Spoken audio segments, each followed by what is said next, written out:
My name is Denise Evans with Butler Evans Real Estate, Inc. We are commercial and investment brokers in Tuscaloosa and Birmingham, Alabama, plus we provide nationwide consulting.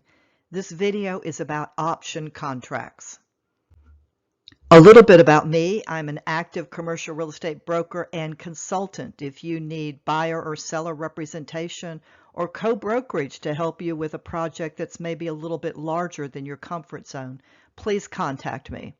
I'm a retired litigation attorney who specialized in real estate and banking defensive litigation, a former clinical professor of real estate at the University of Alabama Culverhouse College of Business, and a nationally published author for McGraw-Hill, Sphinx Legal, and Kaplan Dearborn.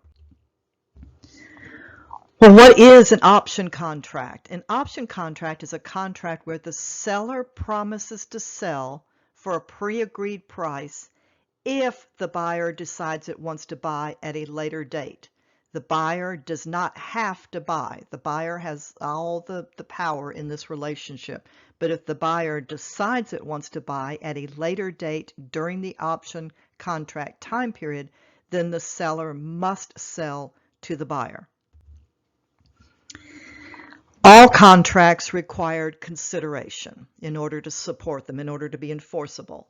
In the typical purchase contract, the seller promises to sell and the buyer promises to buy. Two promises are consideration. The seller's consideration is the promise to sell. The buyer's consideration is the buyer's promise to buy. That's consideration. No money has to change hands. An option contract has only one promise.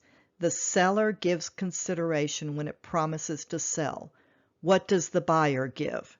In an option contract, since the buyer is not giving a promise, the buyer must give money.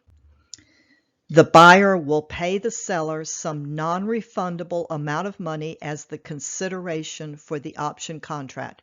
The buyer will purchase an option on the property.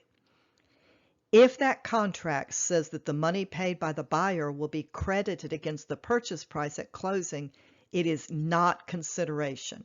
It is basically just earnest money. If there is no consideration, the option contract is not enforceable. This came up many years ago with an option contract for a buyer to buy some very desirable beachfront property in Gulf Shores, Alabama. And the consideration for the option contract, as it was stated, was many tens of thousands of dollars, perhaps more. But the contract said that if the buyer exercised the option, that money that it paid at the beginning of the option contract would be credited against the purchase price. Many months went by, word got out in the community that somebody was looking at this property, and wouldn't you know it, somebody came along and offered the seller twice as much money for the same property, and the seller sold to the second person. Well, of course, the first person sued and said, "You can't do that. I have an option contract. You're not allowed to sell to anybody except me." And the Alabama Supreme Court said, "You, buyer, do not have an option contract. You paid down some earnest money. There was no consideration for the option, and so that contract was null and void. You have nothing." And somebody else snatched his deal away from him. That's what can happen to you if you do not understand about option contracts. Well, I hope you found this information useful, and it will help you be successful if you are putting options on contracts and then deciding to buy them later, maybe after you're able to flip your option contract to somebody else, and will help you avoid trouble. If you have any questions or if you have suggestions for other videos, you can contact me.